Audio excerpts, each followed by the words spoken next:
Primeiro livro dos Reis, capítulo 18, versículo 22. Me acompanhe nessa leitura. Estamos falando aqui do ministério do profeta Elias. Primeiro livro dos Reis, capítulo 18, versículo 21. Então disse Elias ao povo: só eu fiquei por profeta do Senhor, e os profetas de Baal são 450 homens. Deem-se-nos, pois, 2 bezerros, e eles escolham para si um dos bezerros, o dividam em pedaços e o ponham sobre a lenha, porém não lhe metam fogo. E eu prepararei o outro bezerro e o porei sobre a lenha, e não lhe meterei fogo. Então invocai o nome do vosso Deus, e eu invocarei o nome do Senhor. E há de ser que o Deus que responder por fogo, esse será Deus. E todo o povo respondeu e disse: é boa esta palavra. Diga comigo: é boa esta palavra. É boa essa palavra.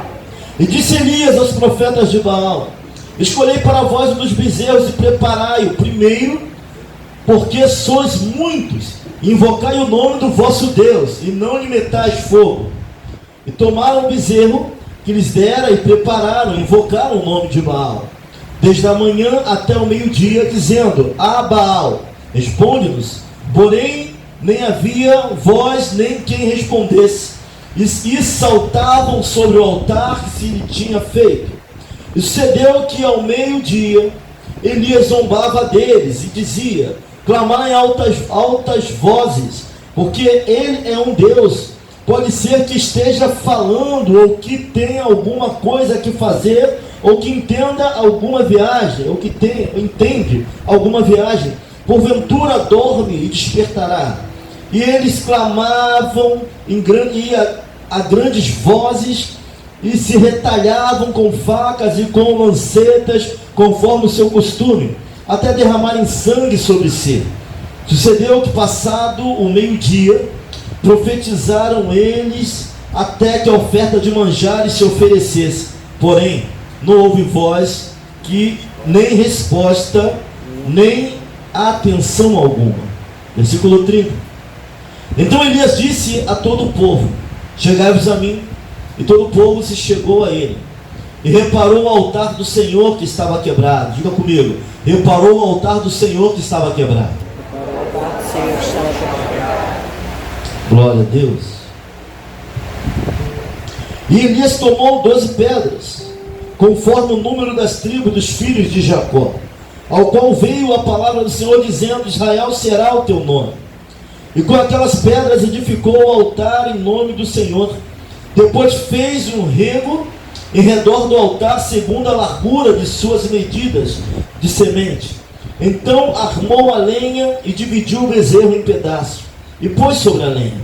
E disse: enchei de água 4 cântaros, derramai sobre o holocausto e sobre a lenha. E disse: fazei segunda vez, e fizeram a segunda vez. Disse ainda: fazei a terceira vez, e fizeram a terceira vez.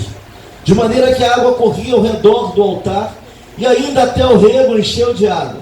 Sucedeu, pois, que, oferecendo-se a oferta de manjares, o profeta Elias se chegou e disse: ó Senhor Deus de Abraão, de Isaque e de Israel, manifeste-se hoje que tu és Deus em Israel, e que eu sou teu servo, e que conforme a tua palavra fiz todas essas coisas. Responde-me, Senhor.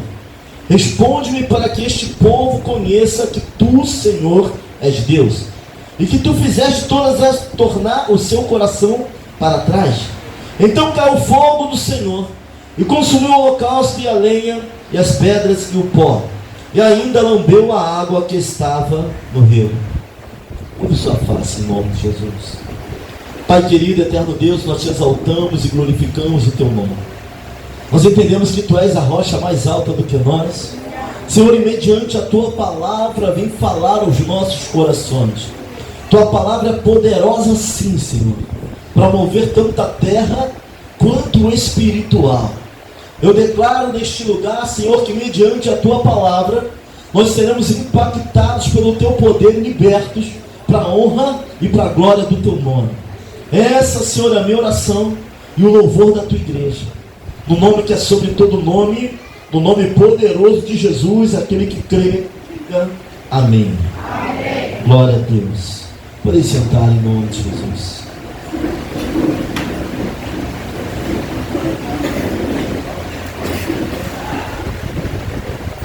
Irmão, se estiver muito forte para você, você pode ficar ali na porta, tá bom? Pastor, não esquenta não. Eu sei que alguns irmãos têm problema com selador, e a gente está nesse período de obras. E o irmão está sendo bem rápido até o irmão Cosmo, justamente para a gente já passar desse período, que eu sei que obra é um pouco complicado. Mas vamos lá para a palavra do nosso Senhor. Primeiro livro de dos Reis, estamos falando do ministério do profeta Elias. Eu lembro-me bem que na quarta-feira passada, nós estávamos falando do início do seu ministério, de como ele deveria depender de Deus, para que o Senhor pudesse usar. Ele vai para o ribeiro de Querite, que chamamos também lugar do corte, separado de todas as outras coisas. Ele estava ali no ribeiro de Querite, onde ele é sustentado por corvos, onde a água acaba, e ele vai para Sarepta. E Sarepta, nós falamos também na quarta-feira passada, significava casa de fundição. O profeta estava sendo forjado para a honra e para a glória do Senhor. E o segundo ato de Elias, ele vai dizer naquela ocasião que, segundo a palavra dele, não iria chover sobre a terra. E tempos fica sem chover sobre a terra. Ele profetiza a morte, quando não há chuva, não há gado, não há plantio, e ele é sustentado de uma forma sobrenatural. E até a viúva que não tinha nada para comer, Deus vai usar o seu poder para que ela sustente o profeta. Ele vai dizer que enquanto não houvesse chuva, também nada faltaria na casa daquela viúva. E nós fomos então desafiados, irmãos, a crermos no sobrenatural de Deus. Eu lembro desta passagem, foi a mensagem da quarta-feira passada. Deus é Deus tanto do natural como do sobrenatural. Lembro-me também que, movido pelo Espírito Santo, nós chegamos a dizer que a igreja está ficando natural demais, está razoando demais, estamos pensando demais e tentando arrumar soluções para aquilo que não tem ou não vai ter, porque milagre é algo sobrenatural. E agora, pela segunda vez, está Elias novamente lançando. Quero deixar claro para os irmãos, Elias era um homem extraordinário das mãos do Senhor. Isso é fato. Elias foi um profeta fora da curva, como alguns dizem hoje. Não foi algo normal, pelo contrário. O homem extraordinário, usado por Deus de uma maneira sobrenatural. O ministério de Elias, irmãos, foi um dos ministérios mais ousados. Alguns vão dizer que Elias, ele concorreu para o segundo grande avivamento de Israel. O primeiro grande avivamento de Israel foi o Êxodo, quando o povo sai do Egito. E agora com Elias, aquilo que Elias estava fazendo numa época de abuso, numa época de idolatria, numa época de apostasia, onde o povo de Deus estava apostatando da fé, um casal do inferno chamado Acabe e Jezabel. Acabe pertencia ao povo de Deus, mas vai casar com uma mulher que não pertencia, e logo ele vai ter dificuldade com seu sogro. Quem casa com a filha do diabo tem dificuldade com seu sogro. Então ele também vai se desviando, e não mais era para ser um homem de Deus, mas ao contrário, vaidoso, não podia haver uma vinha, tudo que desejava ele queria, e se não desse para fazer a manha. Assim era a vida de Acabe. E Elias agora vai lançar um desafio, e o desafio agora é de fogo. O desafio agora não é de não chover, mas é de fogo. Novamente Elias, ele vai reunir, Acabe manda matar os profetas do Senhor. Eles ficam escondidos, sendo alimentados a pão e água, e Elias mais uma vez sozinho. Você vai ver Elias profetizando que não ia chover, nem água, nem orvalho, só. Agora Elias está diante de 450 profetas de Baal. O desafio que ele lança é que iria descer fogo dos céus. O fogo dos céus seria a resposta do Deus verdadeiro sobre toda aquela nação. O povo vai olhar o desafio e vai falar: me parece bom esse desafio. Elias vai mandar trazer ali o animal, ele vai partir, ele vai separar, e ele vai falar para que eles comecem a clamar ao Deus deles em primeiro lugar. E eles começam a clamar ao seu Deus. E é interessante que, olhando com os olhos espirituais, irmãos, Satanás tem poder para fazer algumas coisas. Que isso, pastor? O senhor está desviado? Não, tem. Na África, as manifestações satânicas são algo terríveis no continente africano. De homens se deitam em caco de vidro, que andam em cima de facas, de corpo levantar e andar. África, o nível de feitiçaria, levantar e andar alguma coisa, da fôlego de vida, só Deus pode dar. Fala para alguém, só Deus sopra a vida dentro de um corpo. Mas é assim no continente africano. Mas naquele momento do desafio, irmãos, eu creio pela fé que Deus, ele trava tudo. Deus, ele trava tudo no mundo espiritual. Onde eles clamam e Baal não responde. Onde eles pedem um sinal e o sinal não vem. Os inimigos no mundo espiritual estavam todos travados. No mundo espiritual estavam todos amarrados. E o profeta percebe isso. E quando o profeta percebe que a presença de Deus ali era a única presença, porque Deus, ele trava tudo que estava ao redor do seu povo. Sabe quando Deus trava tudo, irmãos? É como fazer uma mesa na presença dos nossos inimigos. Entendemos que diz o Salmo: não desce nada, não há atuação, não há manifestação maligna, porque Deus está controlando tudo. O profeta entende isso e ele começa a crescer. O profeta entende isso e ele começa a zombar do ritual que eles estavam fazendo. O profeta entende que tudo no mundo espiritual estava amarrado. Não poderia haver manifestação nem de Baal, porque o Baal era um ídolo, mas Satanás poderia sim querer fazer graça, mas estava tudo dominado.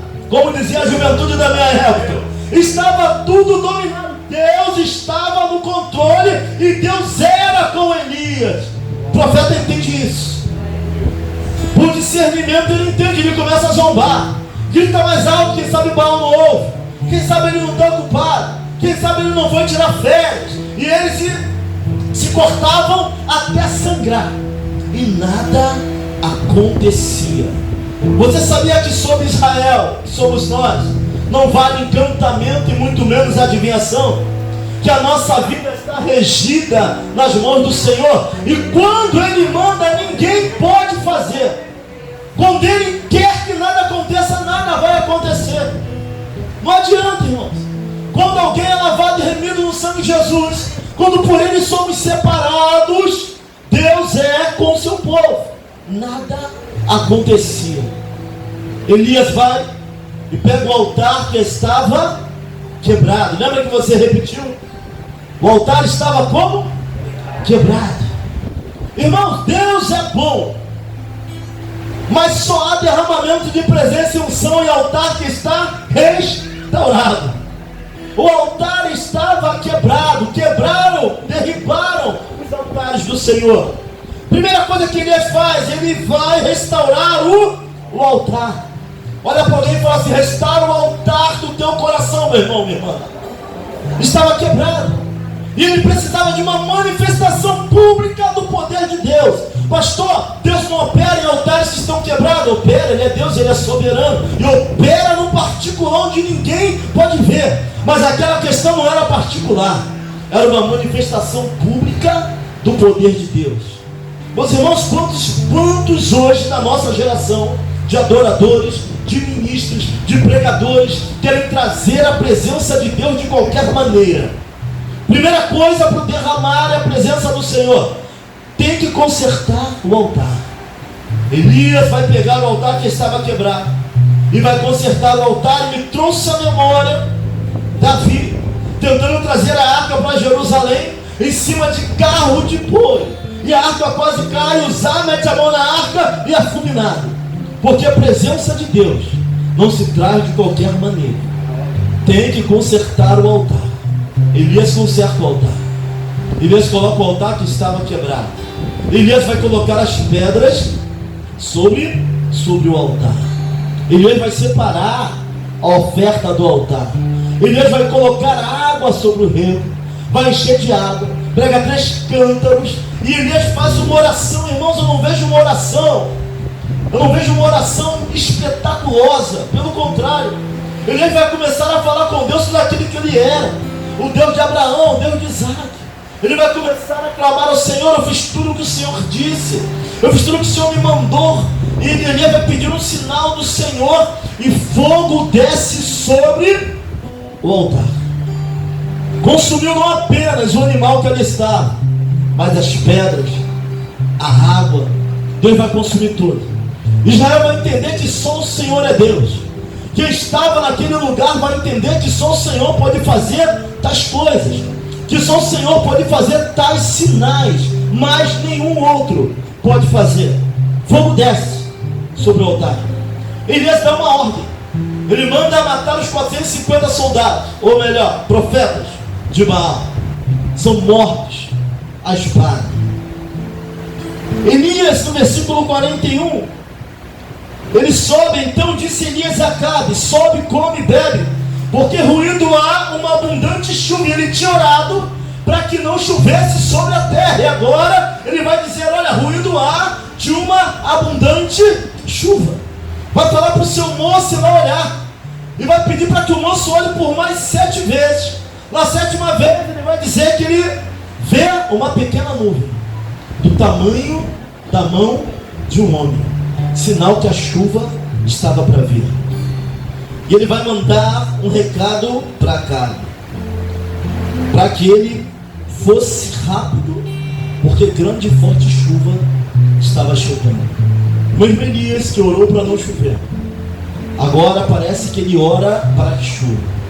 Após a manifestação tremenda de Deus, após Deus descer no meio daqueles soldados, ele arruma, ou melhor, dos profetas, do povo, ele arruma o altar, e fogo desce sobre o altar. Um ministério tremendo, um ministério de milagres, um ministério de grandes acontecimentos. Mas a Bíblia vai dizer que Acabe, ele chega em casa. Acabe vai para casa, e quando ele chega em casa, ele tinha tudo para falar para Jezabel. O Deus dele era maior do que tudo que ela servia. Acabe, ele tinha tudo para falar para Jezabel, que o Deus de Israel é Deus que vai descer fogo dos céus. Acabe tinha tudo para se voltar para Deus. Acabe tinha tudo para se converter. Acabe tinha tudo para entender e mostrar para sua esposa, que adorava outros deuses, quem era o Deus ao qual ele servia. Mas existia um espírito maligno que rodeava a mente de Acabe, e até hoje esse mesmo espírito tenta rodear a nossa geração. É o espírito da crítica, o espírito de que nada está bom. Acabe não se atentava para as maravilhas de Deus, mas para aquilo que o profeta tinha feito. Acabe não estava atentando para tudo aquilo que Deus tinha feito. Esse espírito de insatisfação, esse espírito de crítica, que por mais que Deus opere, por mais que Ele fale na sua igreja, nunca está bom. Ele chega em casa para Jezabel, e ele vai falar para Jezabel: olha o que Elias fez. Ele apenas aponta o erro do profeta, ele apenas aponta o erro daquele que estava clamando, mas nem percebeu o poder de Deus que havia descido no meio do povo. Esse espírito que estava sobre Acabe ainda é o mesmo espírito que ronda as nossas igrejas. Alguns estão preocupados com tudo que Deus está fazendo, mas em criticar aquilo que está errado, em criticar aquilo que aos seus olhos não está bom. Assim era Acabe. Irmão, nós temos que aprender a ver aquilo que Deus está fazendo. Acabe era um crítico de profeta, Acabe era um crítico de pregador, Acabe era um crítico de homens de Deus, mas não enxergava o que Deus operava através da vida de Elias. Nós temos muitos críticos hoje em nossa geração, mas poucos estão enxergando aquilo que Deus está fazendo. Poucos conseguem enxergar o irmão que tem se convertido, alguns que têm voltado para a casa do Senhor, alguns que não sorriam e hoje voltam a sorrir, alguns que tiveram a segunda oportunidade, Acabe não enxerga nada disso. Ele só chega para Jezabel e vai falar tudo aquilo da morte dos profetas, tudo aquilo que Elias fez, mas em nenhum momento há menção de que o Deus de Israel fez descer fogo dos céus, de que o Deus de Israel é Deus poderoso entre todas as nações. Ele só vai falar aquilo que o profeta fez, que foi matar os 450 profetas, todo soldado na cabeça, profetas de Baal. E então Jezabel agora vai mandar um mensageiro falar com Elias. Em nenhum momento ela se apresentou diante de Elias. Escute isso. Em nenhum momento Jezabel foi ter com Elias. Ela vai mandar um mensageiro. Porque ao mesmo tempo que ela tinha poder para mandar matar Elias, ela entendia que existia um Deus poderoso sobre a vida de Elias. Ao mesmo tempo que algumas pessoas querem o nosso mal, elas temem aquilo que está sobre a nossa vida. Então encarar face a face fica complicado. É mais fácil mandar mensageiro. Manda o mensageiro falar com Elias, irmão, porque ela não vai lá ter com Elias. E o recado é o seguinte: então Jezabel mandou um mensageiro a Elias a dizer-lhe: assim me façam os deuses e outro tanto, se de certo amanhã nestas horas não puser a tua vida como a de um deles. O recado chegou. O recado chegou. Versículo 3: e que vendo ele, se levantou e para escapar com vida se foi, e veio a Berseba, que é de Judá, e deixou ali seu moço. Ele não viu, mas aquilo que estamos ouvindo, imagens começam a se materializar em nossa mente. As formas que ele iria morrer, o que iria acontecer com Elias. Ele não teve medo de 450 profetas, irmãos. De Baal tinha mais 400 lá, quase 850. Mas teve medo de uma mulher que manda um recado para ele. E a primeira coisa que acontece quando nós entramos em crise, ele deixa o seu moço. A primeira coisa que acontece quando a crise está sendo instalada, isso aqui é sério e é relevante para nós. Quando a crise está sendo instalada, a crise espiritual, eu não estou falando de pecado, eu estou falando de fadiga, eu estou falando de cansaço, eu estou falando de força se esgotando. O primeiro, se nós deixarmos pessoas de lado. O moço que andava com ele agora, ele deixa o seu moço. É instalada a crise e o profeta entra em depressão. O profeta agora tem crise de identidade. Um profeta de fogo, um profeta de poder, um profeta que sobre a sua palavra não chovia, um profeta que sobre a sua oração descia fogo dos céus. E aqui eu quero deixar uma mensagem muito séria. Nós achamos que crise só é dado a quem é fraco de espírito, a quem é fraco na fé. Mas nós estamos vendo que o profeta Elias não era nada disso. Poucos ministérios foram tão magníficos, tão extraordinários como o do profeta Elias. E mesmo sendo homem de Deus, não foi falta de presença, não foi falta de unção, mas a crise agora está sendo instalada. Elias ouve dizer que Jezabel quer matá-lo, e ele me viu. E o profeta entra numa crise tão profunda que quase despedaçou o seu ministério. Quase. Elias foi um homem tão usado e ousado na presença do Senhor, que Tiago, capítulo 5, versículo 17, a preocupação do Espírito Santo em dizer na Bíblia: Elias era homem sujeito às mesmas paixões que nós, e orando pediu que não chovesse. E por 3 anos e 6 meses não choveu sobre a terra. E orou outra vez, e o céu deu chuva, e a terra produziu o seu fruto. Se Elias, o homem do ministério extraordinário, era um homem sujeito às mesmas paixões que nós, significa que, mesmo na nossa fraqueza, nós podemos fazer coisas extraordinárias na presença do Senhor. Se a Bíblia vai comparar um homem do ministério ministério extraordinário, sendo homem com as mesmas fraquezas que o pastor Claudemir, que a diaconisa Janice. Também posso dizer para os irmãos que nós estamos também sujeitos e fadados a fazermos grandes coisas na presença do Senhor. Mas agora a crise é instalada. Agora o homem que estava na frente de multidões, irmãos, tenta a fuga para o deserto, tenta a fuga para a caverna. E as crises, elas vão nos desqualificando pouco a pouco, até mesmo aquilo que Deus tem na nossa vida. Pastor, por que eu não posso fazer algumas coisas na igreja? E às vezes nós colocamos a culpa das pessoas. São as crises internas e externas que nós temos. As crises nos desqualificam. Elias agora foge, Elias agora corre, Elias agora é fugitivo. Ele entra numa crise tão grande, e ele nem para pensar que o mesmo Deus que fez descer fogo, pode descer fogo outra vez, e outra vez, e outra vez. E quem era Jezabel?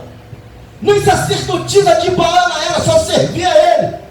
Quem era Jezabel para lidar com Elias? Mas a crise é tão grande, e as crises geralmente vão intensificar os nossos medos. O medo de Elias é intensificado. As crises vão potencializar as nossas fraquezas. As crises vão potencializar as nossas dificuldades. Agora o profeta entra em crise. Pastor, por que o senhor está trazendo essa mensagem aqui para a igreja? Irmãos, tem pessoas aqui passando por crises terríveis, e o Espírito Santo de Deus falou isso ao meu coração. O pastor que aqui está pregando para você pode até não parecer, mas eu fiz uma análise da minha vida diante da palavra, e eu descobri que eu estou passando por crises terríveis. Não parece. Alguns passam por crise e parece que nem estão passando. Outros se despedaçam, se desmontam por completo em meio a uma crise. Mas tem pessoas aqui passando por crise de identidade, por crise de afeto, por crise existencial, por crise comportamental. É crise da meia-idade, é crise que um dia foi, hoje não é mais. Crises, irmãos. Mas nós não podemos deixar que as crises governar a nossa vida. Todo mundo passa por um tipo de crise. O problema é quando as crises começam a governar quem nós somos, quando as crises começam a nos desqualificar e até tirar aquilo que Deus tem para a nossa vida. Elias agora está em profunda depressão, em crise, em dificuldade. É importante sabermos, irmão, quando nós estamos entrando em crise, porque a crise vem, às vezes nós nem notamos. Elias, que andava com o moço do lado, a primeira coisa que ele abre mão é do moço. A segunda coisa é sinal que estamos em crise. Nós abrimos mão da comunhão de pessoas. Fugimos de pessoas, fugimos da comunhão, fugimos do relacionamento. Tem pessoas que chegam fugidas, machucadas de relacionamentos anteriores, até mesmo dentro da igreja, fugindo de crise, fugindo de dificuldade. Deus tocou meu coração para trazermos algumas quartas-feiras, onde nós vamos trazer o seguinte tema: administrando as crises. Vamos falar de como vencer algumas crises em nossas vidas. Pastor, é possível? É possível. E a palavra de Deus, ela é tremenda em relação a isso. Eu não sei o que você está passando, irmãos, mas tem pessoas passando por crises terríveis aqui no nosso meio, que choram e ninguém vê, e passam dificuldade. Por que o senhor está falando? Porque o Espírito assim está dizendo, está falando ao meu coração.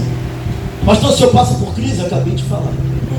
Talvez esteja passando por uma das piores crises que já passei em toda a minha vida. Tem várias formas de crise, mas a questão é: eu vou deixar a crise governar quem eu sou?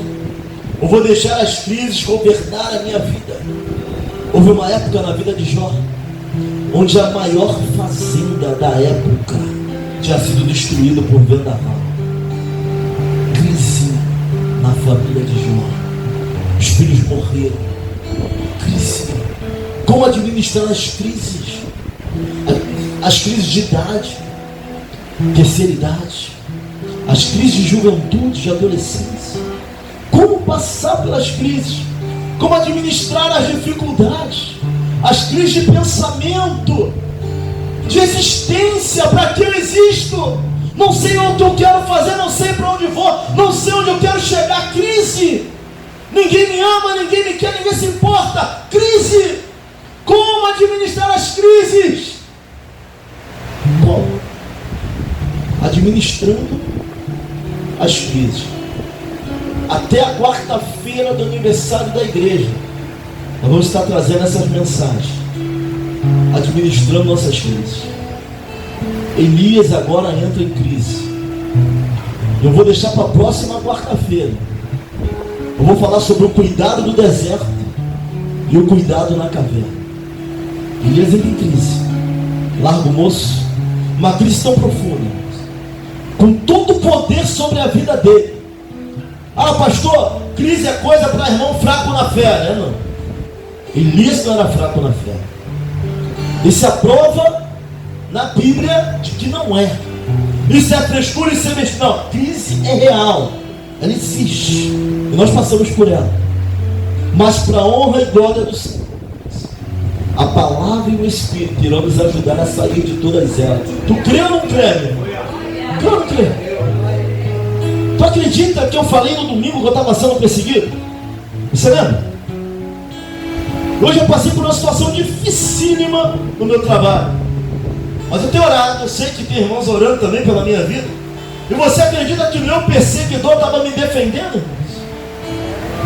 E eu olhei assim, eu falei, Senhor, tu é tremendo.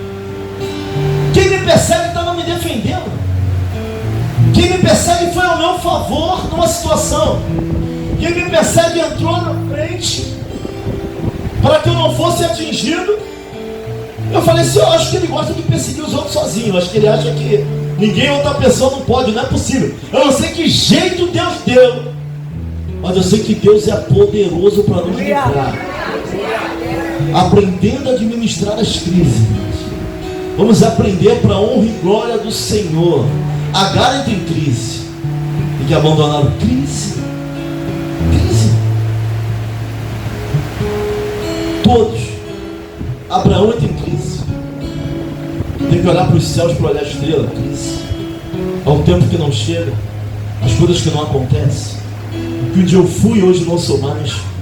Temos que aprender a administrar as crises da nossa vida. E Deus vai nos ajudar. Hoje nós começamos essa série de mensagens administrando as crises. E Deus vai nos ajudar para a honra e para a glória do nome dele. O homem que tinha poder, um ministério tremendo em suas mãos, entra em profunda depressão. O homem que, pelas suas mãos, 450 profetas do diabo são mortos. Agora foge por causa de um recado de alguém que nem na sua frente apareceu. A tempestade deixa tudo mais feio, irmãos.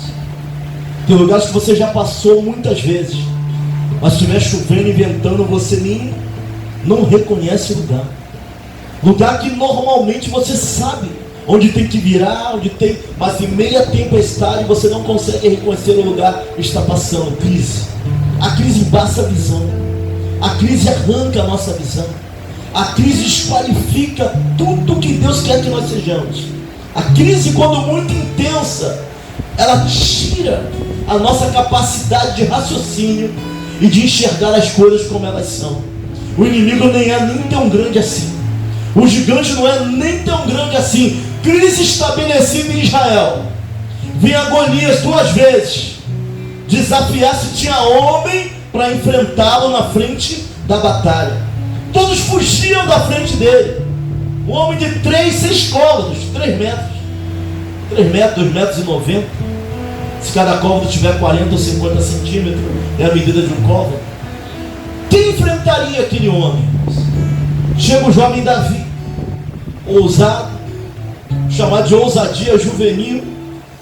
Ele chega ali na frente da batalha. Quem é esse incircunciso? Por que para todo mundo era um homem poderoso e para Davi era só um endemoniado na frente do povo? Porque não tinha crise. Não estava em crise. Estava sendo levado. Por que para alguns é tão difícil quebrar cadeias? Porque está em crise. E a crise potencializa nossos inimigos. A crise potencializa as nossas dificuldades. O negócio não é nem tão feio assim, mas quando eu estou em crise, eu me vejo pequeno. Eu tenho síndrome de gafanhoto. E éramos a seus olhos, aos nossos olhos, como gafanhoto. Número, capítulo 13, versículo 33. O povo tem síndrome de gafanhoto. Não eram nem tão fortes assim. Eles nem lutaram. Deram volta e deram brado e o muro caiu no poder de Deus. Mas a crise estabelecida no meio do povo. Voltemos. Levantemos um capitão e voltemos para o Egito. Crise. Não consigo caminhar. Pastor, não consigo atingir a santidade que estão me cobrando. Crise. Levantemos um capitão. O primeiro pensamento é voltar. O primeiro pensamento, levantemos um capitão. Números capítulo 14, versículo 5. Levantemos um capitão ao 4 e voltemos para o Egito. Não, olha para alguém e fala assim, para o Egito tu não volta mais. Olha para ele. Para o Egito tu não volta mais. Pode estar estabelecida a crise que tiver. Para o Egito não voltamos mais. Para a honra e para a glória do Senhor. Aprenda a administrar as crises, irmãos. Não é para voltar para trás, a ordem é para marchar. A Bíblia é para crescer na graça e no conhecimento, independente do teu momento, do estado. Deus vai nos ensinar a vencermos, a administrarmos. Vamos ter que passar. Pastor, Deus vai me livrar da cova? Não. Mas vai fechar a boca do leão, para a glória do nome dele. Deus vai te livrar da fornalha? Talvez não. Porque pode ser plano de Deus que você vá, para que Ele venha se manifestar com poder e autoridade e seja glorificado no meio da igreja. Tem fornalha que vai, o crente vai para a fornalha, mas Deus pode nos livrar do calor do fogo, porque Ele é Deus. Aprender a administrar as crises, irmãos. Todo mundo tem gente, principalmente mulher, olha no espelho e se acha velha, e já se acha feia, e já se acha gorda, e não consegue entender o tempo para a sua vida. Que algumas coisas até passam, a vaidade tem que diminuir. Isso é crise, isso é besteira, pastor. Irmãos, o inimigo intensifica isso de uma forma. Crise. Não estou falando de pecado, estou falando de cansaço. Estou falando de fadiga. E quando nós estamos com a guarda baixada, o inimigo de nossas almas é covarde. Ele não tenta ninguém estando bem. Jesus no deserto, ele jejuado 40 dias e 40 noites, teve fome, foi tentado pelo... Quando é que ele vem tentar? Quando tem fome. Se tu está bem, tu não é tentado. Se está tranquilo, tu não é tentado. É quando te falta algo. E as crises nos faz baixar a guarda. Essa é a verdade. E aí o inimigo vem e arrebenta com a gente. Porque estamos em crise. Que Deus ele possa nos fazer passar bem pelas crises da nossa vida. Todo mundo vai passar por crise. Irmão, outro dia eu fui jogar uma bola, irmãos. A bola veio, no meu pensamento eu dei um elástico. Eu peguei a bola, puxei para cá, o cara já passou. Eu corri, fiz o gol. Eu fiz assim, a bola passou. Eu fiquei olhando, já tinha me tomado a bola. Tá rindo de que, Lucas? Vamos. Mas no meu pensamento eu fiz tudo certo, Pablo.